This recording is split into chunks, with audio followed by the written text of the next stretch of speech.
All right, I'm seeing people coming in here. We are at 11:01. So just do a little bit of a check to see how many folks we have here. All my students should be here, and then I think we have 17 folks from the community at large who have registered as well. So I'm going to go ahead and get started just to keep us on time. First of all, this call is being recorded, as you may have seen already. So if you have any concerns about that, then please act accordingly. But this is being recorded, and it will be edited down a little bit and then shared on our archive eventually for others to see as well. Okay. So good morning, everybody. My name is Kari Liram, and I'm so excited to be introducing this panel today. Our panel is entitled Digital Sex Work, Labor Justice, and Capitalism. My name again is Kari Liram, and this event is in conjunction with my class called Institutions and Social Change. I want to express a warm thank you to the Harry Bridges Center for their sponsorship of this panel. And this panel is part of a year-long series at the UW-Bothell Labor Colloquium group. And Kat, I think, will be able to drop links to upcoming events now or maybe at the end of our event here. Thank you, Kat. So before getting into it, I just want to spend a couple minutes just talking about our community and communication standards for today.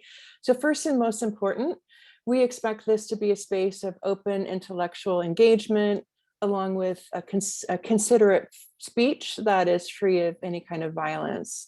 When sexuality is talked about in terms of labor justice, this often, unfortunately, brings out some haters. We hope and trust that there are no haters here, but just to be clear, this is a space which centers the stories of workers in the sex trade. This includes all genders, not just cis women, all races, all bodies, and all economic backgrounds. If you cross the line of respect on any of these principles, you'll be evicted from the meeting. So that's first and foremost. Secondly, I want to reaffirm that we will have time for open Q&A the last 30 minutes or so of our conversation. Please do send your questions via DM to Kat Huber, and she will be keeping track of those and then sending those to me towards the end of the call. Please also keep yourself muted at all times unless you're being invited to share your question. All right, I think that's all I have here to start us off. So I'm going to go ahead with my formal introductions of our two guests here. I'll start with Heather Berg, going in alphabetical order here. Heather Berg writes about sex work, and social struggle. Her first book, Porn Work, Sex, Labor, and Late Capitalism, explores workers' strategies for navigating and subverting precarity. Her writing appears in the journals Feminist Studies, Signs, South Atlantic Quarterly, and others. Heather is currently an assistant professor of women, gender, and sexuality studies at Washington University in St. Louis. Welcome, Heather. Angela Jones is professor of sociology at Farmingdale State College, State University of New York. Jones's research interests include African-American political thought and protest, race, gender, sexuality, sex work, feminist theory, and queer methodologies and theory. Jones is the author of Camming, Money, Power, and Pleasure in Sex Work Industry, as well as numerous other books and articles, including publications in Gender and Society, Signs, Sexualities, and Porn Studies. Again, welcome to both Professor Jones and Professor Berg. And how I'm going to structure this is I have 5 very broad questions, and I'm just going to ask both of our panelists to interact with those questions how they see fit, and then I may have some follow-up questions here.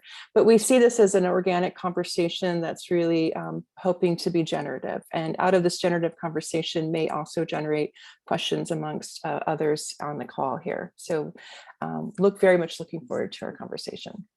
All right, I'll start off with the first question, and that is, what drives you as a researcher? thinking back over your career thus far, can you talk about what drives you as a researcher, such as your guiding principles, experiences, inspirations?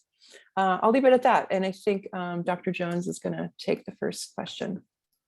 I am. I love this question. Thank you all for being here. I'm very excited to be here and for this conversation. So I think I know you heard a little bit about my research in the bio. I would say that, broadly my research focuses on how Black, Indigenous, and other people of color, LGBTQ plus people, and sex workers survive, how they build community, fight against social injustice, and frankly, find some joy, right?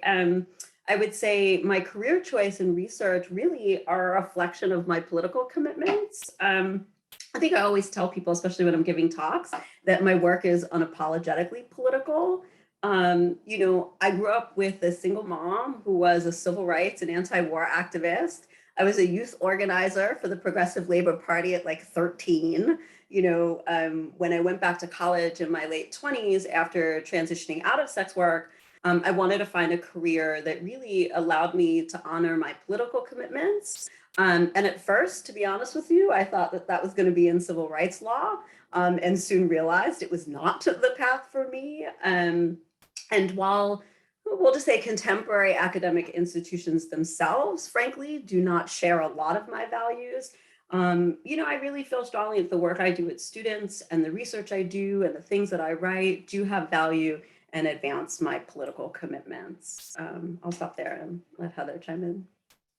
Yeah, I love that. And I think that's one of the full-throatedness of your politics and your work is one of the things I love so much about your work, Angela. And it's something that's really important for me too. I think part of what academia does for me is give me a little bit of room to maneuver, again, with all of its structures of harm, but to think about a way to construct a life that feels a little bit more distant sometimes, not all the time, from alienation. And it's also having worked in sex work that made me so attuned to the harms of alienation and made me so hungry to do something else. So I think that's really crucial for me too. In terms of what drives my research, I really earnestly believe that sex workers know things that civilians need to learn. And I think that sex workers have access to theorizing and strategies and just information, historical memory around surviving the conditions of life under capitalism, but also just a view, and I'm thinking about all of the Black feminist thinkers who've made the case, and particularly Kathy Cohen, the case that theorizing from the margins makes you smarter. And so theorizing from the margins of respectable work and also respectable unpaid sex, I think makes sex workers sharp thinkers. And so that the interest in highlighting those analyses really drives everything I write. Okay, that's a beautiful introduction from both of you. I really appreciate how both of you have already framed our conversation. I have a brief follow-up question in terms of where do you see your current books in the context of your overall trajectory of your past work and your future work? Is sex work your main your sex work scholarship? Is that your main gig, or is this part of a larger sort of vision that each of you have? We're doing that thing, Heather, right? Right, I know, we tried to think about not doing. Very briefly for me, I would say it was kind of the way I began my answer, in that I think whether I'm studying, the history of Black protest in the US, or whether or not I'm studying the contemporary workplace experiences of trans people, all of my work is really about how people at the margins survive and thrive, right? I think a core theme in a lot of my work is that I feel like, unfortunately, and maybe this has a lot to do with my home discipline of sociology, but I think that sociologists, broadly speaking, are quite interested in a lot of, trauma and pain. And I think that it's important that we talk about how various systems of stratification and these, systems of inequity affect people, in harmful ways. But I think it's also important to think about how marginalized people thrive within those systems, how folks form community. And I think that there needs to be room, not just for example, for, the pain that's inflicted under white supremacy, but, the joy and that people cultivate despite that, right? Like I always say, kind of to slip into the autoethnographic for a moment, as a Black queer person, those are aspects of my identity that are the source of community and an immense amount of pleasure and joy and not just pain. And so when I'm writing about transgender, sex workers, it's also from the framework of trans joy, not just trans pain. And so I think that's a theme across my work. Yeah, I mean, I think for me, I in terms of your question, Kari, like, is this sex work my main gig? I think what I want to do is not tell stories about sex workers, but tell stories about the outside through a sex worker lens. So for my book Porn Work, I think of as not a book about porn, but as a book about gig work through the lens of porn worker analysis. And the project that I'm working on now, which is an intellectual history of the sex worker left, in some ways doubles down on that tendency, which is to say, I'm not really interested in the content of sex work. I think sex workers have been viewed so much, almost, to exhaustion, but instead thinking about what sex worker expertise has to tell us about what to do with the state, what it has to tell us about the harms of unpaid sex, what it has to say about abolitionist politics. So in some way, yes, a sex work scholar, but not a scholar of sex work, if that makes sense. Totally makes sense. Thank you so much, both of you, for that first generative conversation. And we're going to move to the second question here. And this is, what are some takeaways that you would like for people to understand about after reading your work? Now, I will say that my students have been assigned one chapter from each of your books. But that said, one chapter is only one chapter. So I'm wondering if each of you could just do like a brief summary of the takeaways that you think are most important from your current books. Sure. Yeah, I think I said I'd take this one first. So, I think the main takeaway that I want folks to leave with is that the work sucks, that their own jobs also, and that porn workers are really good at navigating its harms. And to follow up on what Angela is saying, like also one of their primary strategies for hacking is to find joy where it might exist. So I think that's, if folks leave with anything, it's a sense, that I hope they leave with anything, it's a sense of seeing themselves as interpolated in the story, whatever makes them uncomfortable about porn's working conditions. I hope that civilian or straight working readers see themselves as wrapped up in that, as consumers of straight economies, but also as workers in them. Of course, I've got a lot of sex worker readers, and those moments I think of folks feeling seen like matter so much to me. But that's the biggest takeaway. And then I think, particularly for our purposes in a labor space today, I want to think about sex porn workers in particular in their long historical memory for precisely the kinds of conditions that are being heralded as like new and crises in this particular moment. So I think it really matters. I want readers to come away from the book understanding that porn workers have always been gig working, that gig work exists in a dialectical sense for them, and that it's not something that is imposed upon them from top down, but something that a lot of people seek out because it works for them. And also that, that they have a long history of navigating the forms of precarity that come alongside it. So I think those would be the key things that I want folks to leave with. But also I do, the Angela's comments on the politics of joy and on refusal matter a lot to me in the project too. And I want folks to leave with a sense, again, not just of the harms of porn work, but of just the immense creativity of everyday people in figuring out ways to hack the systems that would seek to take more from them than they give. So it makes me so happy when readers leave feeling a sense of co-conspiratorialness with workers around finding those hacks. Yeah, that's amazing, Heather. And I want to say, and I'll try not to get into the weeds, but I want to say more about what you said about the politics of refusal, because I think Heather and I have share a number of intellectual commitments. And I think one of them is around these ideas of the politics of refusal and kind of anti-work, and what we can kind of learn from sex workers about the nature of work, the nature of labor exploitation and alienation and all of that.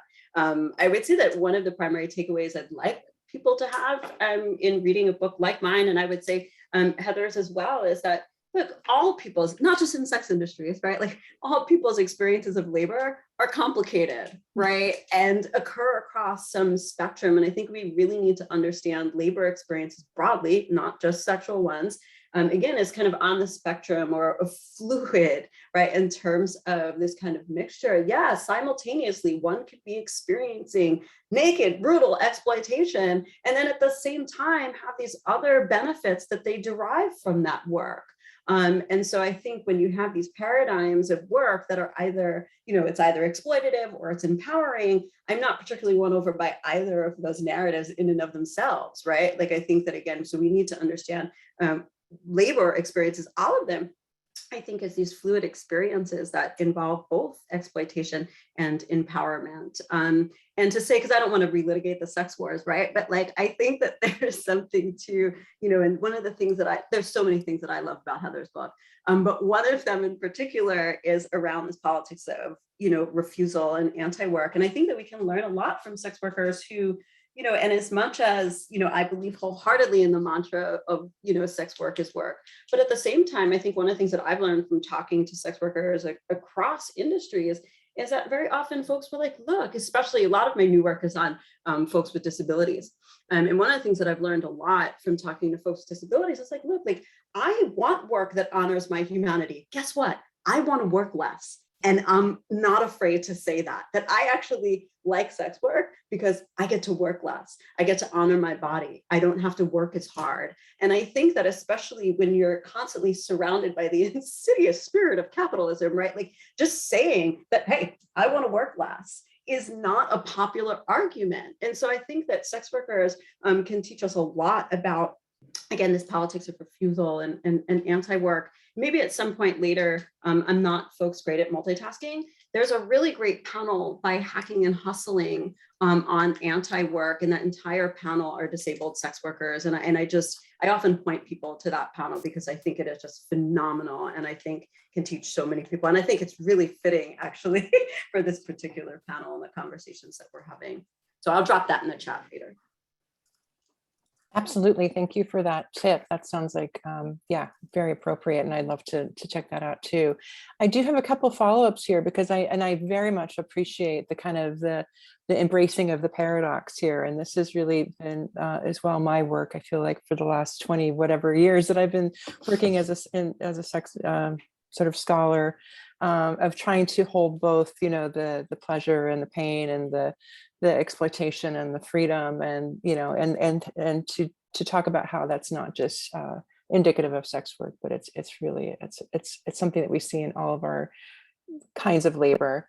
One thing that I'm really struck by both of your books is the kind of focusing on the gig economy, working conditions within this gig economy, which does bring the paradox of you have a lot more freedom, you don't have to work as hard, you don't have to work as long, and you don't have as much work stability. And then on top of that, there's racial capitalism and racism, as there is across all industries. And on top of that, well, I'll stop there because there's other things too. But I'm wondering if either of you have anything you'd like to add in terms of bringing out that nuance here of the pleasure and the pain and the exploitation and the freedom within a gig economy that's always racialized. You want to jump in, Heather? Okay, sure. Yeah, for you all, we tried to figure out how to avoid this very conversation after each question, but we haven't done it. So I think it is because we're, I'm just such a fan of Angela's. I would be happy to just cede the floor to them for each one. And so that's what you're hearing.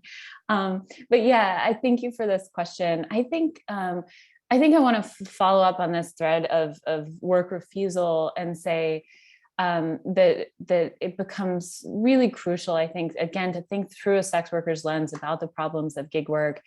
And remember that because so many people seek out sex work in the first place as a refusal of straight jobs, it becomes particularly obvious here, but I think is true for a lot of gig workers and straight economies too, that the solution to the precarities of gig work can't be a kind of nostalgic return to the 9-to-5.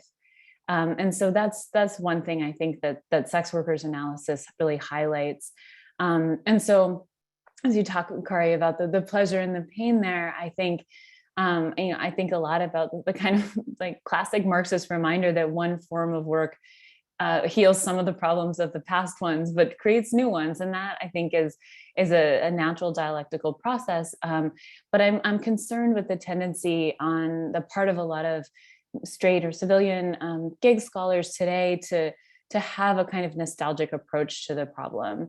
And I think to invite, whether we're talking about ways to solidify employee status for gig workers under the law, which one of my sex worker interviewees for the project I'm working on now likens to a gay marriage appeal. Like it's a kind of effort to make us fit under categories that the state sets, but it doesn't question the categories themselves, and it leaves too many people out. And so I think that's my main takeaway in terms of that question. So to just really think about what drives people to gig work in the first place. I think this thread around disability is crucial, and just thinking about like people's really strategic and smart decisions. And I don't mean that in a free market sense, but the decisions that they make that give them just a little bit more room to breathe sometimes, and what it might be to create a set of future-oriented demands that honor that initial desire, rather than try to explain it away as neoliberal subjectivity or false consciousness, whatever. Right. Whew. I don't even know how much I have to add to that. That was brilliant. Kari, thank you for this question, because I was thinking about this also, and I actually made some notes before when Heather was talking. I think this reminds me a lot of, I feel like I've been talking or been asked to talk quite a bit lately about OnlyFans. And this kind of reminds me of some of those conversations when people are just like, oh, it seems like so many more people are flocking to online sex work, however we're defining that. Digital sex work, and specifically to platforms like OnlyFans. And one of the things I often say to folks is, okay, well, step back for a moment. If there is this great exodus that you're painting, away from, more traditional forms of vanilla square work and into gig work, and especially sexualized gig work, then we should be asking ourselves, why? What is it that people are trying to escape? What is it that they're trying to find in these online economies? And it's freedom. And I love, Heather, I wrote it down because you use the same words as a participant in the camming research who talked about, as a trans woman, who talked about, look, I love the work that I'm doing. Sex work isn't always wonderful. It's not always empowering. And some of my clients are creeps and all of that. But at the same time, it also has given me a space to breathe. Yeah. And so when you said that, Heather, like, I'll never forget those words, that for so many people, they described to me, in our interviews, that I just need more time. Mm-hmm. I need some time to breathe. I need, people talk to me about, look, like, the jobs that are available to me require long hours.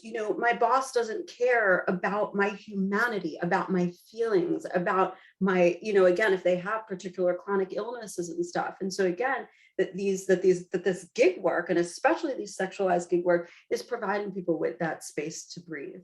And what's been interesting to me is that for a lot of folks, even when the labor isn't lucrative, right? That autonomy and those spaces to breathe, spaces to feel valued, spaces to feel affirmed, that is very often more important to people than, having some lucrative, job where they just feel so like soul crushed every day. Yeah. So powerful. Yeah, and this is leading to my next follow-up question, which I really feel like you've already demonstrated through your illustrations without even using the word consent. But as you both know, as sex work scholars, like that issue of individualized consent, are they being forced into it or not, has been like age old, right? And it's so boring for us in the sex work scholarship community, but it is something that continues to rise up. And I feel like after listening to you talk and reading both of your books, that question can be derailed a little bit into a more productive way, because you're talking both about the working conditions and what people are leaving and what they're looking for, rather than the kind of this old narrative of being, lured into or forced. But I'm just wondering if either of you would like to just reiterate a little bit more, like how do you explain the kind of issue of consent to folks around this job? I can be brief really quick in that, I think this is kind of, in many ways, the way I began to answer the question when you asked about what some takeaways from our work are and what we want people to walk away with, in this understanding of people's labor experiences being fluid, right? I mean, I would make that same argument around consent, that consent, exists across a continuum. Just to give folks an example, I was recently at a public decriminalization hearing in Portland last year, and there was some really powerful testimony. And I remember various sex workers talking about look, you need to understand that in the course of, so say somebody who's been in the industry for a really long time, folks have said, yeah, in the beginning, maybe, in the beginning of my career, there was some third-party coercion. And then later I moved into independent work, right? And so again, people have, and again, that consent exists across this continuum. But I'll let Heather chime in a little bit there too. Yeah, I mean, I think in terms of this room to breathe, one thing that I'm really interested in is this refrain that you hear so often in discussions with sex workers and in just being in the sex worker community, that that cash buys you room to breathe, but also room to say no to other things. And so whether that be unpaid sexual relationships that harm, or work in straight jobs that feels like it takes more than it gives. So that's one thing I want to say, just that even if it's not a lot of cash, that cash can bring you just a little bit of room sometimes to say no, and that's crucial for folks. I also, I really believe that if frameworks don't work for sex workers, they don't work for any laborers or any people who have sex.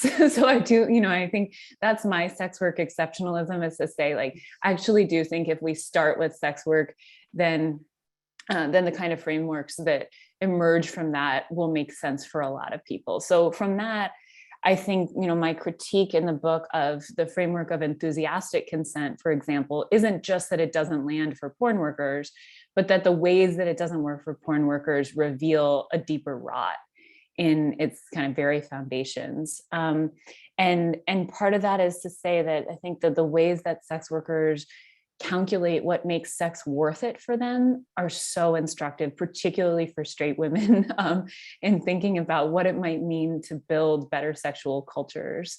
And that's not to say that there aren't all sorts of moments in which porn work feels extractive and boundary crossing and trauma inducing. But I do think that the kinds of conversations that can open up around that give us a lot of space to think otherwise. And then the last thing I want to say just really briefly is that back to this kind of thread we've been playing with around gig work, I think one thing that folks often miss is that the dynamics of consent in gig work, it can be more extractive insofar as you're always self-marketing, but the cost of saying no to a gig can feel a lot lower than the costs of saying no to a full-time job. And I've been thinking of that so much just myself, working under COVID conditions, and the amount of times that my bodily boundaries have been violated, that I didn't say anything because it would have meant my whole job. That in sex work, I would have told someone to fuck off. And that the kind of,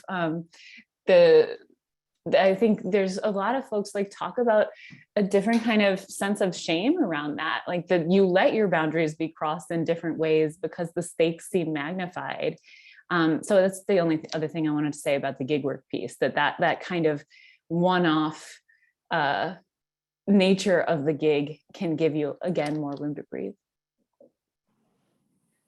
Thank you, both of you, for this really helpful reframing. And I know that there will continue to be questions, and I just want to go back and say, by saying that I get bored by the consent question, I don't mean to demean or to sort of dismiss it. It's a really important question. I just was thinking about the ways in which, sort of, as sociologists, and sort of thinking about the sort of the larger political economy, that it makes it into a broader question. So thank you so much for both of your explanations there. I'm going to move to the next question, which has to do with kind of my introduction in terms of sex work research brings out the haters. And there's been a long conversation here, and as Angela was saying, we're not here to rehash the feminist sex wars. And there has been, quite a lot of progress in terms of sex work visibility and acceptability of sex work scholarship. But that said, I know that both of you are situated within this tradition where there still are many stakeholders, including some branches of feminists and religious ideologies that have really entrenched themselves into long rejecting sex work as a form of work. So from your perspective, and without having to get into any kind of gruesome details, I'm just curious if you could talk to us about like how your work has been received. And I'm asking this on a personal level too, because I remember the first time I presented on sex work, I was shocked by how visibly and immediately I was attacked. So I'm asking this in hoping that that was not your case, but yeah, from your perspective, how has work been received? And then I'll have some follow-up questions. Sally, you want to go first? Sure, yeah. Yeah, I mean, I think one thing I'll say just to start this off is that I've been so happy and surprised to see the generous reception from all sorts of spaces, including and especially again, from straight workers who see themselves as implicated in the book and who take something from porn workers' strategies. And so like, I hear from people all the time, like, God, I wish I had that kind of chutzpah. Like, and I think I love to hear that. So I want to start on that. Yeah, there's a lot of, I think this, talking about not just sex work, but also from an anti-capitalist perspective, which we both do, brings up a lot for people. It brings up a lot for feminists. And I think, I'm going to focus away from like pushback from SWERFs, because that seems almost like the most obvious answer. And talk a little bit about like the kind of discomfort that work like this elicits in self-understood to be sex positive feminists who really, for example, don't want to be told that queer and feminist porn has worse working conditions. That's one of the things that has pissed people off the most in my book, for example. And then I think there's also these moments in which, and that the book has been received so generously by labor scholars and labor historians, and there's still this way that straight labor scholars want sex workers' stories. I think that, more and more openness, but want those stories to fit into categories and strategies that are immediately legible. And I'm fascinated by that. So I could talk for an hour about the politics of refusal and infrapolitics. And then people will say they heard of one union, and it's not even worth like going into whether there's any support on the part of workers for this thing, but the fact I could speak for, again, at length about how most people would rather have no boss than one disciplined by collective bargaining. And then the response is still like, what about this one union from 1997? And I think, so that's another piece of the reception that I'm fascinated by. It's like at this moment that we're having a little bit, I think a lot more opening and more curiosity, there are still these moments in which the frames themselves won't adjust. Mm-hmm. Yeah. I mean, like Heather, I would say that I'm very grateful. I feel like my work, and specifically the book on camming and a lot of the research I've been doing, has been very well received very generously. I mean, I think the question of how it's received, context matters. So, across audiences, in context, right? Like my research was not initially well received by my IRB, right? Mm-hmm. There have been particular institutions where I've given talks where there have been more SWERFs in the audience. I was talking for folks in the audience to Kari and Heather kind of offline. Doing this work has also set me up for a certain amount of personal trolling and harassment, which has often been, I'm not going to lie, hard to deal with on a personal level. And so I think it's also important that we think about some of the personal and professional stakes of doing this work, and not, specifically, some of the SWERFs and TERFs in various audiences where I've spoke have, engaged in this type of behavior. And so that has not been a good part of all of this, but I'd like to think that there's been far more of a better reception, generally speaking, to the work.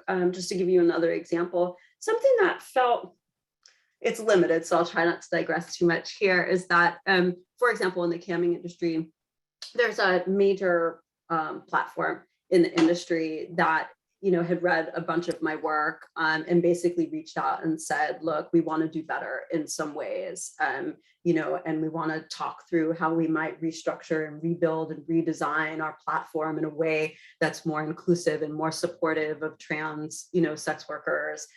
We want to talk to you a little bit about how what you think about redesigning and reconfiguring algorithms, basically so that our platform is less racist. Now, I mean, again, I don't want to get in the weeds. I think there's still an exploitative capitalist, company that's making billions of dollars off of the backs of exploited labor. But I think there have been these moments where I feel like some of this work is doing good in the world, and that's good. And so that allows me to focus less on, some of the swerves and the turfs, and and more of the good generative impact of the work that I think we're doing. If I could just say one thing really briefly that I forgot to say, which is just that one of the things that's really striking to me is, like, alongside the kind of harassment from swerves that Angela is talking about, one thing that's been so incredible to watch is their capacity also to pretend our work doesn't exist when it comes to citation. And so I can't tell you how many, and it's not like that I think I need to be cited or that I have a sense of, like, the importance of my book, but the narrative from swerves that they will write and get through peer review is that there are two sides to discussing sex work: one that thinks that sex work is amazing and empowering, and the other that is paying attention to trafficking, and nothing exists. And there's 30 years of people doing something that is absolutely outside those. And I'm just fascinated by, I think, kind of the politics of the lit review there. And so that's maybe the most surprising thing in terms of reception is, like, how durable their sense that it's better to just not engage the work at all.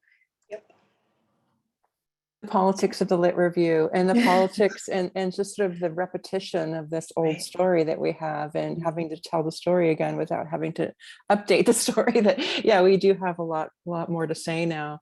If I may, I just have a quick follow-up there. And what I'm hearing from both of you, and what I was thinking about this question originally, I was thinking about swerfs. And for those of you on the call who aren't familiar with that term, it's sex worker exclusionary radical feminists, right? I always forget so it's radical feminists who are against sex workers, and then we've got also radical feminists who are against trans people. So those are often the trolls and the people who are coming out of the woodwork more on social media against folks like Dr. Jones and Berg and myself.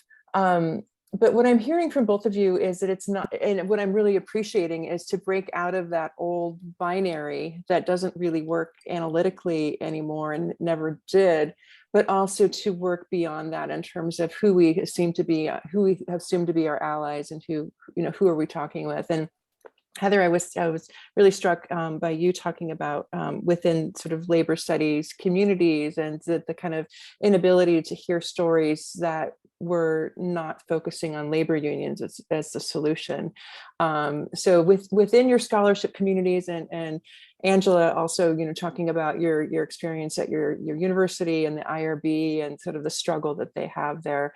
So I guess this is a broad question that you can answer is all with wherever you're coming from. But I'm wondering if you have found tactics in which to talk across folks who are within communities and across communities who aren't coming from your perspective, which is more of a sex worker narrative perspective. So are there themes, are there approaches? And again, I'm asking this as a sex worker scholar to hear from you how you navigate this. Angela, do you want to start us off? Sure. So I'll just say in general, I am really, and increasingly so, put off by political purity. And I've learned that for me, code switching is so critical when speaking across audiences. I mean, look, I code switch every day in the course of my life as a human walking in this world. But I think that, we get married to particular frames and language in a way that can thwart our ability to build coalitions and support, support for our movements. So I'll give you one concrete example. It's interesting as a kind of lifelong grassroots activist that now a little bit older in life, I've been doing a little bit more work in electoral politics, which, that's another story. But most recently, I've been doing some work in some political circles, writing some research briefs and memos for various legislatures, most often around decrim. So for example, the New York State legislature, most recently in Portland, for their decrim bills, writing some research briefs and memos for those legislatures. Anyway, so if I'm talking to a group of politicians, look, I can't always use the language that resonates most with me politically. If I want a room full of politicians to hear me, I have to be willing to forego certain language and certain frames just to get them to listen.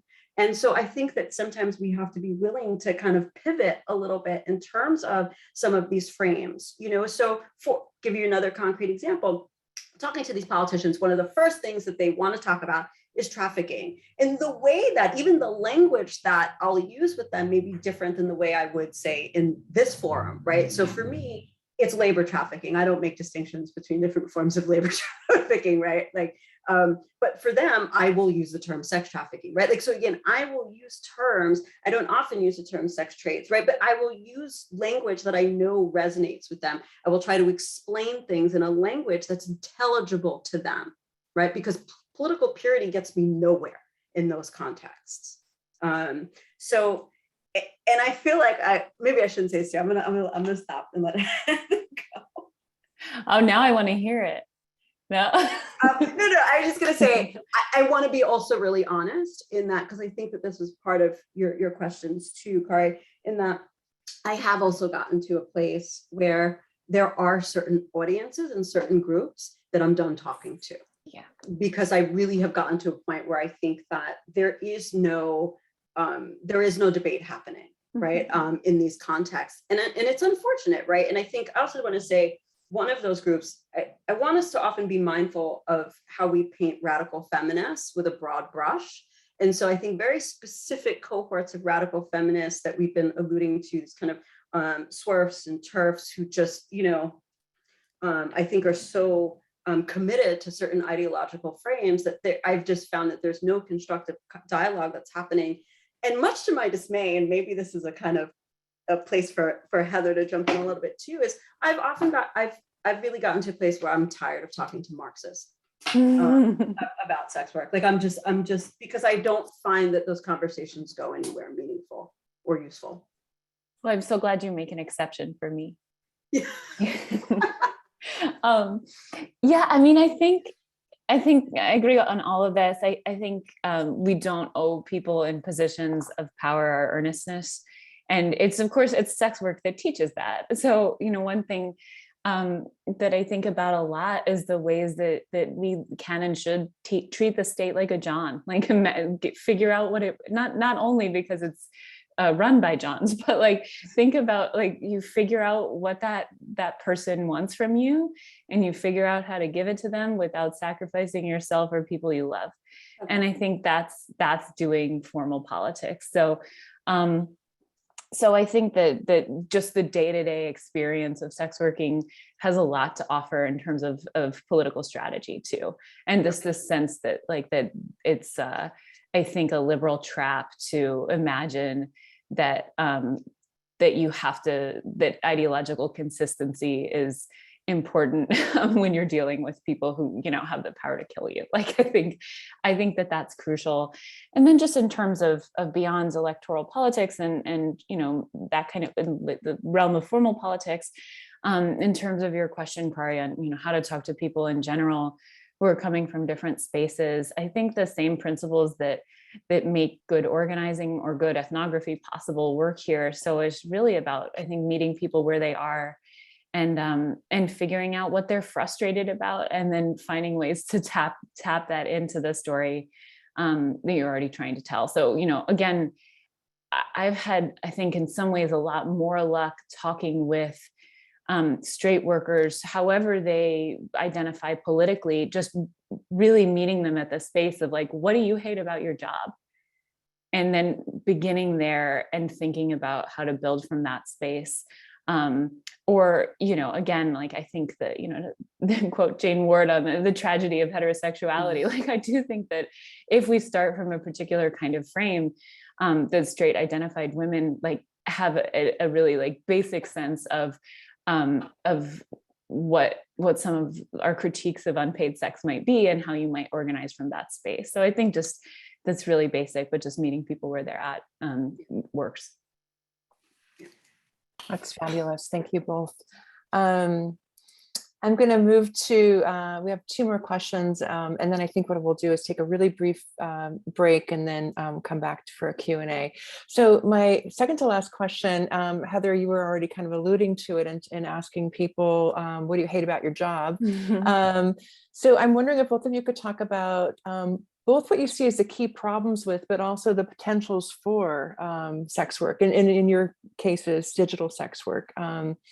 We talk a lot, and both of you have alluded to, previous scholarship focuses on the pain and focuses on, coercion. Both of you have really made very strong arguments for thinking about it more holistically in terms of the pleasure and the freedom. So I'm curious if you could share some of your ideas of what are the key problems with that you see, as well as what are the potentials as kind of labor justice scholars in this work. I have a lot to say on this one, so I don't know if that means you want me to go first or go second. Either way. I guess here I was thinking of what I see as a really critical issue related to online banking. Online, because I was thinking about the question specifically related to what I see as a key issue in digital sex work and in online sexual economies. And I think this is a massive, right? So online and financial discrimination are a massive ongoing threat to sex workers. And the systemic banking discrimination they face cuts across industry sectors. So maybe for the benefit of the audience, I can just start with two quick flashpoints. So I'm sure some folks remember, this is back December 2020. The major credit card companies, namely Visa and MasterCard, stopped processing payments for the tube site Pornhub.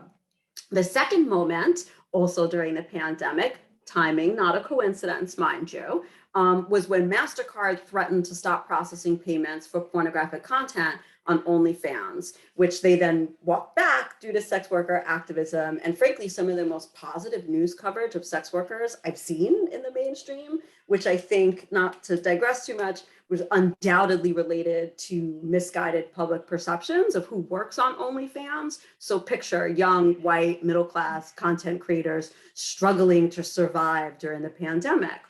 So what happened with Pornhub and OnlyFans is really a microcosm of two much bigger issues, right? So systemic banking discrimination and the growing political capital of right-wing religious, anti-porn, and anti-sex work groups, who we were kind of alluding to before, who, in my opinion, are working to kind of manipulate the public outcry over labor trafficking to further their end game of ending all sexual commerce.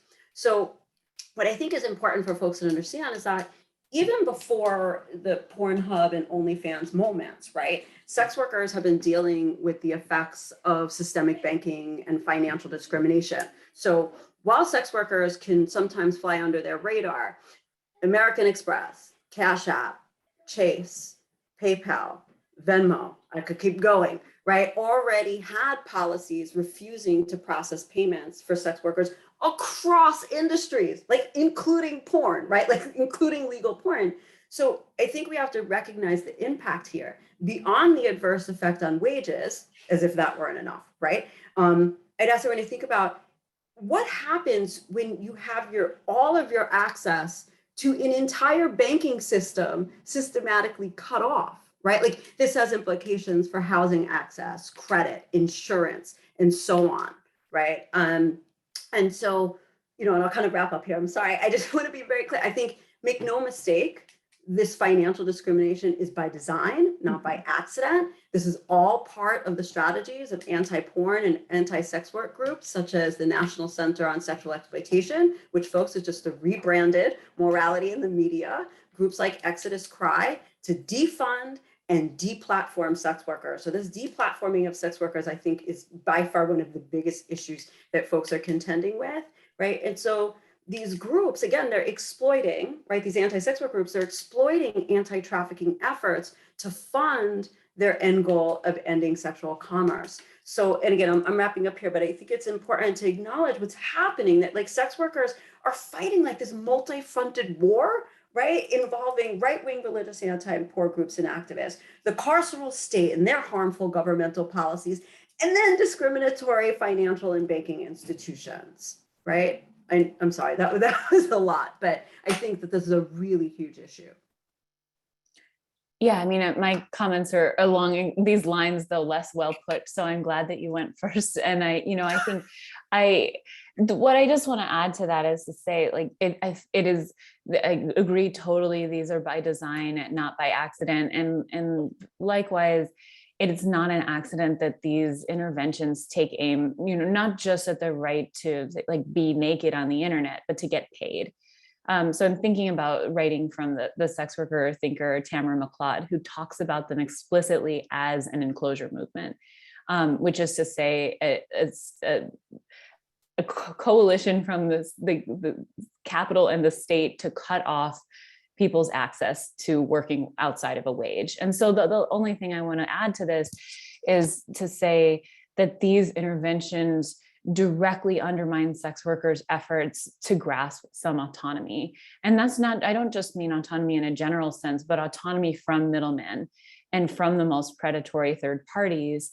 And so I think that's the struggle, is to really track that. And just in terms of what that looks like in the porn context, old school porn directors, including like the grimiest, most exploitative ones, see online access to digital self-production as a threat. They understand that. Mm-hmm. And when these coalitions of feminists and the religious right take direct aim at sex workers' ability to produce their own content, that's a boon for traditional forms of management. So that's the only thing I want to highlight there, is that if anyone's like really concerned with worker well-being or working conditions, the only answer to that is more autonomy for workers on the ground. And that, I think that's exactly what's at stake here. Super helpful. And I love the turn of sort of thinking about, how these sorts of interventions actually reinforce exploitation through these specific examples. And Angela, I really appreciate your going into the details of the major credit card companies and the financial institutions as a major institutional barrier to any kind of labor justice for sex workers. All right. I think both of you have already in previous answers talked about kind of the potentials or any of the joys of sex work. Do either of you have anything else to add, or have you already articulated that? I guess I'll just really briefly just quote Connor Habib, who's one of the workers that I quote in the book, who really pushed back and maybe even I think would lovingly push back against even like this shared language of labor justice that we're using. At least he's always asking me not to just talk about porn workers' work. And what he said was, I'd rather be a constellation that is a porn star than a laborer, but that's precisely because he said, I get to give and receive pleasure, and that's different from what you and other straight workers are doing, which is giving and receiving misery. And so, there's all sorts of critiques of who gets left out of that framework. And, we've continued to talk about that for the past decade, but I think about that all the time. And so that's all I'll say on the pleasure piece. Angela, did you? I'm happy to leave it at that. I think that was perfect. Giving and receiving misery versus That's right. giving and receiving pleasure. All righty. I'm at my final official question here, which is, I'm curious about, both of you are public scholars. Angela, you talked about your work with policymakers. Curious about, at this point in your careers, how are you managing your kind of balance between your empirical research, which you are both empirical researchers, your activism, and your policy work? And I don't have to explain to you, but maybe to others on the call, that many of us in the traditional disciplines and higher academia, at least I was, sort of offered or asked to choose. You can either be an activist or an intellectual. And I feel like that conversation has really progressed in productive ways. But I'm curious for both of you, how are you kind of managing internally, and how are you articulating this externally, maybe to your chairs or to other folks across these industries? Angela, you do so much more in this realm. No. I mean, I think that I want to be really honest with folks here that it's become easier to do that work now. I think that my social location as an academic and an activist is a very privileged one, right? In that I am a tenured professor. I am now one of only 2 full Black professors on my entire campus, right? And so I say it to say that there's a certain amount of privilege that comes along with having jumped through a number of these hoops that's allowed me to do that work in a more kind of public way. But I think for me, and maybe because I'm thinking about, your interest in the relationship between empirical research and activism and policy work, and I kind of always say to people just very simply that I want the work that I do to help the people I'm writing about. And I really just don't understand, especially as a sociologist, right? And somebody whose primary goal, I think, is to study systems of stratification and how it shapes people's lives and material realities, right? That again, and not to sound overly simplistic, but if that isn't what drives our work, this desire to have the work that we're doing impact and help the people that we're writing about, then frankly, I don't know what we're doing here, right? Yeah, I don't know, Heather, what do you want? Yeah, I mean, I know I agree with all of this, and I'm so inspired by the ways that you've taken that, and especially as someone who shares, I think, a kind of cynicism about the capacity of the state to give us what we need from it. So, yeah, I don't have too much to add. I think I also just want to say, I think that it's become easier to do that work as an academic in some ways that are dangerous, because I think there's a more of an appetite on the part of university administrations for publicly engaged work, and we have to be really careful about how that gets taken up. But also, that sex workers are producing, current sex workers, not just retired folks, but are producing research at a rate that I think what we couldn't have even imagined 10 years ago. So in some ways, I think there's these openings, and in some ways I also feel really happily less needed in that sense. When we have groups like Hacking Hustling and Decoding Stigma producing original research, and with direct channels to policymakers, I do feel a little space to maybe go back into weird theory too, and that's not to abandon the project of making ourselves useful. All right, that's terrific. I think that we were actually right at noon. We're 1 minute to noon, and what I was thinking now is we would take a brief break, maybe 5 minutes at the most, so everybody can do your bio breaks, and that will give me also a chance to look through the questions, and then I'll come back and then sort of curate and summarize the questions. Sound good? All right, bio break. Bio break, yeah. Till 12:05 Pacific Standard Time. All right, great.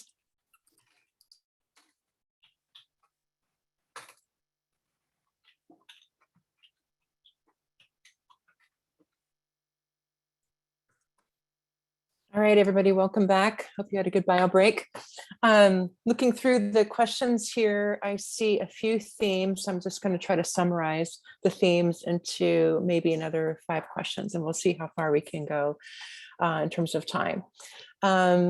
So I'm going to start off with media representations of sex workers, and sort of we all, I think, can kind of glean that, historically media representations of sex workers have been quite problematic, not coming from sex workers themselves and kind of probably coming from this established binary that we talked about earlier. So I'm curious if either of you have thoughts on, like, have media representations of sex workers changed, and if so, have they gotten better or worse? Also, to what degree might this be influenced by a growing sex worker sort of rights and visibility culture? So either of you have thoughts on media representations? Heather, do you have a more like hopeful answer than mine? I don't. So no, I mean, I think that the current media representations of sex workers compound all of the problems that we've been talking about, right? So you have these external forces, again, whether that's, the state, and its harmful policies, from criminalization to FOSTA, SESTA, and so forth. You have, again, these anti-sex worker organizations and activists.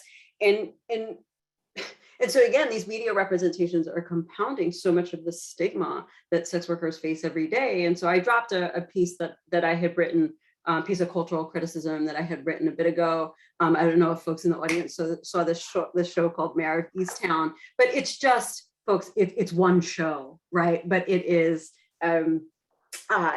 typical in terms of, especially in crime genres, right? Like we consistently see sex workers, especially, I want to be clear here, full service providers depicted as murder victims, right? And the way that those crimes are often treated, right? Like, so these are folks who are disproportionately characterized as drug addicts and lazy, and a whole slew of stereotypes that really compound stigma. And if we think about the labor conditions that a lot of people have to labor under, and threats of violence, I think we need to see a correlation between these media depictions and what's happening to folks in their lived realities. So no, unfortunately, I don't know, who I'm directing this answer to who asked these questions, but no, unfortunately, I think in many ways, it seems as it's maybe even gotten worse. I might even make an argument that there was a time in film where brothels were romanticized or seen as like this place for leisure and in a positive way. And no, I mean, I think it's actually maybe even gotten worse, to be honest. yeah, I don't have much to add there. I'll just pop in the chat a link to Whores on Film, which is a sex worker produced film about media representation, and includes a lot of really brilliant sex worker voices talking about this problem. And I guess, I mean, the only thing I'll say in terms of something, some horizon to look to is, has nothing to do with mainstream media, but is around the kind of sex worker self-production around, whether it be like zines, music, poetry. There's so much happening from sex workers, and so, may the takeover continue, I think, is my only thought there. Thank you for that. And I'm also thinking about, other groups who have been historically minoritized, marginalized within the film industry, and how changing that often requires bringing folks who are being, people telling stories about people, and having those people actually tell the stories themselves. And so I would love to see more sex worker identified directors of mainstream narrative films. And I do hope that's coming, but I really appreciate the kind of the reality check here. Just a follow-up question here in terms of, since we're talking about digital media, so, I think there is something to be said about like the mainstream media, and then there's sort of the grassroots media. There's so much, in terms of YouTube and everything that we're talking about in terms of self-production, via camming, and other sorts of ways of putting out content. Do you see any kind of potential there in changing the narrative, given how popular some folks, the followings that some folks have? One of my students wrote about Project Melody, and if either of you know about that person. Apparently has many, many followers. Is that a way to kind of counterbalance some of this negative narrative, do you think?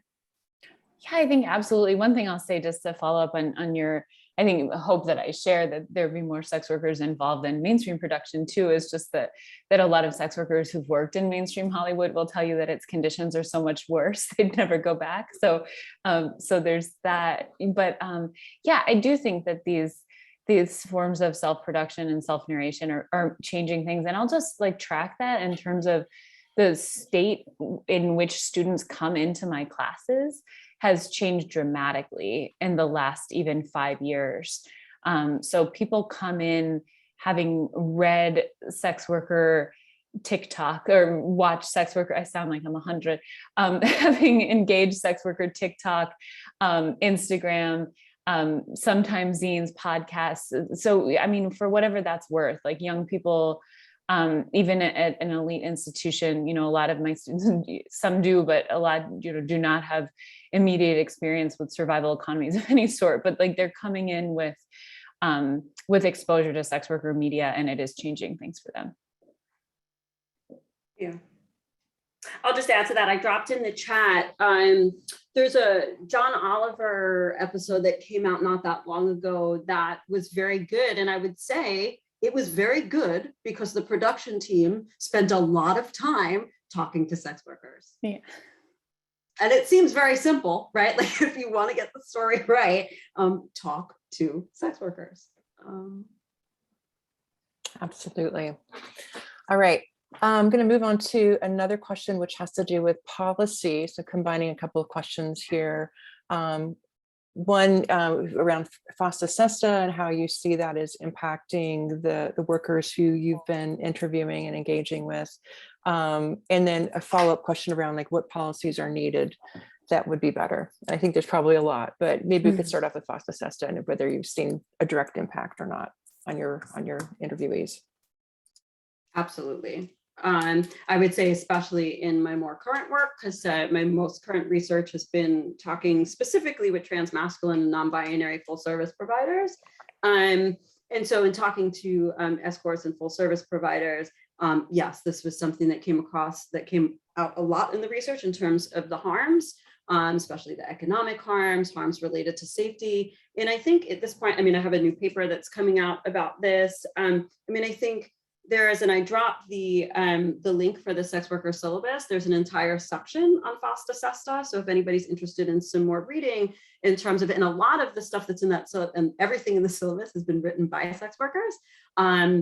Hacking and Hustling, who we talked about before, also has some really important work. So I think the point is to say, I don't know how much more empirical documentation we actually need at this point to show that FOSTA unequivocally has been a policy disaster and needs immediate repeal.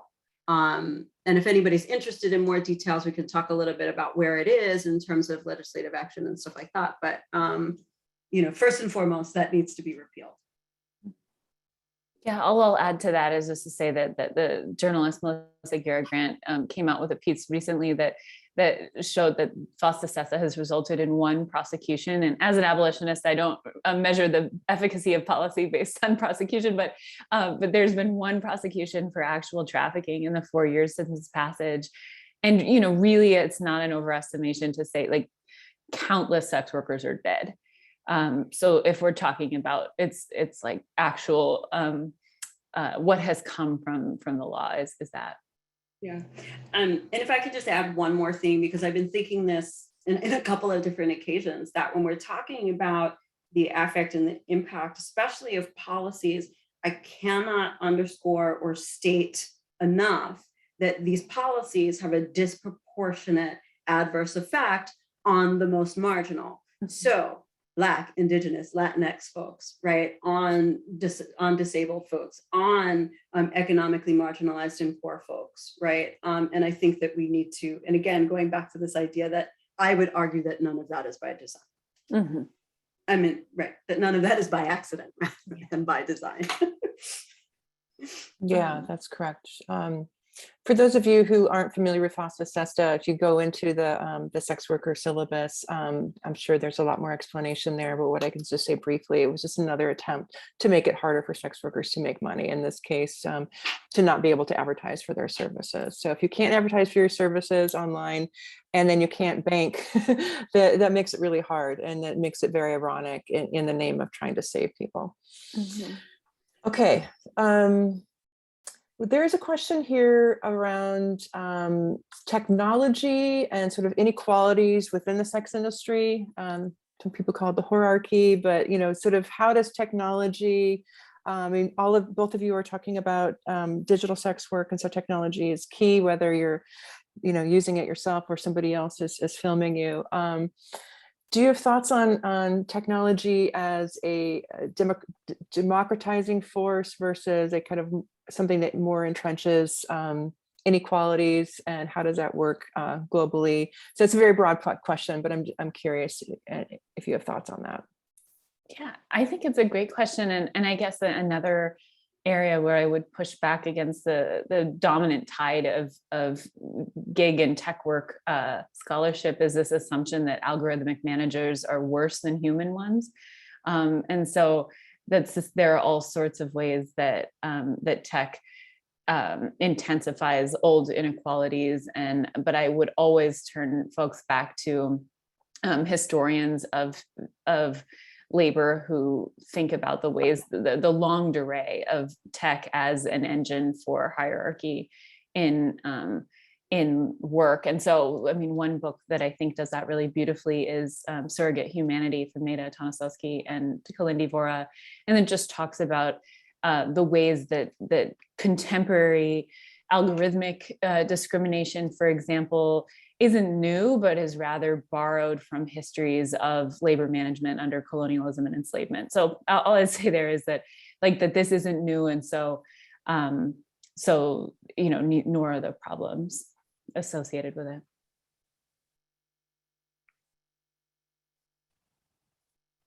Angela, do you have anything else you want to add to? I'm sorry, my internet froze for a second. Oh, okay. For longer than a second, so I missed a piece of that. But I Okay, think I came in time. I'm just going to recommend, because I heard much of what Heather said, so just to say I agree with that. I dropped another book that I think, in addition to Surrogate Humanity, called Algorithms of Oppression. So thinking about how systems like white supremacy and cisgenderism and all kind of structure the internet in ways that this is not a race neutral place. This is not a gender neutral space, right? And all of these hierarchies that exist offline exist there as well, and structure people's access to these online spaces. Mm-hmm. Absolutely. Okay. The final question that I'm seeing here and summarizing here is just a general concern and question from people from straight gigs or non-sex worker spaces on how to better support sex workers. So curious what both of your thoughts are on how people outside the sex industry can be better support for people inside. I'll start really quick. So sex workers have a very famous mantra, right? Nothing about us without us. And so I think first and foremost, ask folks what they need and how to show up. Because I think especially, I never want to paint sex worker communities or individual sex workers as a kind of monolith who, have one universal set of needs. And so I think it's really important to ask people, how can I show up for you? If you are running a mutual aid campaign, can I support that? So one tangible thing, right? I always often tell folks, especially there's a lot of questions. I think folks like Heather and I and Cara get a lot of questions around COVID, right? Like how has COVID affected sex workers? And I was like, look, sex workers could give the world a masterclass on mutual aid. And right. And so if there are campaigns, see if you can contribute to those campaigns, whether it's in terms of time, service, money, right? So I think first and foremost, ask folks what they need. I could say more, but Heather, I want to make space. I mean, that's it, right? I think, and I don't know that there's anything else to add. It's just that sex workers are very vocal in making the ask. And so So I think folks who are genuinely interested in answering those asks, follow sex worker organizers and pay attention to what they're asking for. Often that is material aid. But for folks who don't have resources to give aid materially, I mean, there are Support Hose has a really cool letter writing campaign for incarcerated sex workers. The BIPOC Adult Industry Collective is doing a diaper drive. I mean, there's all sorts of things that folks are asking for. And I also think that, again, with I don't have a lot of faith in the capacity of the state to serve, but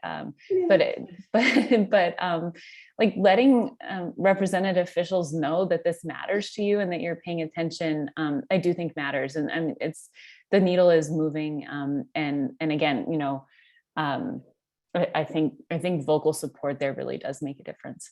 Yes, I believe that too. And I was just writing that down too. And so I'm really glad that you said that, Heather. And folks, I think, there are, just as an example, there have been several decrim bills at the state level. Mm-hmm. And so depending on what state, folks are in, you can support those bills. You can support candidates, even very, very local elections. I know here in New York, not even certainly outside of my district, there was a DA who was running on a decrim, abolitionist, like all of the issues that resonate with me personally, support those candidates. I mean, especially for folks in the audience, if electoral politics is your bag, right? Like there are ways that you can show up for sex workers in that way by supporting candidates who support policies that sex workers support. And I guess I'll just add, I think widening this, for folks who are also involved in labor organizing in the straight world, really widening the scope of what seems to count as a labor justice concern in the first place is huge. So struggles over banking access haven't traditionally been legible in that way, but I think expanding what counts can matter tremendously. Terrific. That brings me to the end of the questions that I have here. I'm wondering if either of you have things that you'd like to say that I didn't bring up or that the questions didn't bring out that you would like to convey, or questions for each other even. I think we've covered so much ground. I always love hearing from you. I'm kind of fresh out, but that's not for lack of other things we could talk about. I guess there was one thing that I kept kind of thinking about, but I felt like I needed more space with it. So I just want to say, because I think at some point, Kari, you were asking about, are there any other opportunities or hopeful things on the horizon? And I think, also in addition to this kind of groundswell of sex worker activism, it's been interesting, or something that I've been kind of following a little bit is, kind of in digital sexual economies, kind of sex workers, getting to a point where they're just like, what, we're going to start trying, to the extent that we can, create our own platforms, right? And creating alternatives that are sex worker designed, sex worker created. I can think of a couple of different platforms. I'm thinking of one in particular. You have, as far as in the full service market, right? Like if you have, as far as advertising sites, right? Like, so if you have three main players that are in three main spaces that are controlled by the same three affluent white men, right? That there's this momentum, I think, of sex workers to create spaces and alternatives to those spaces online that disproportionately tend to be more gender inclusive, that tend to be or ascribe to a politics that I certainly think that Heather and I and Kari that would resonate with us as well. Just for fans is an alternative to OnlyFans, right? And so I think some of that has been hopeful in some way. That's wonderful. One more call from anybody from the audience. If you have anything that's pressing in your mind that you would like to ask, and you could just tap it into chat. Oh yeah. There's a question. What was the name? Oh, I just already answered. Surrogate Yeah. Humanities. Great. Okay.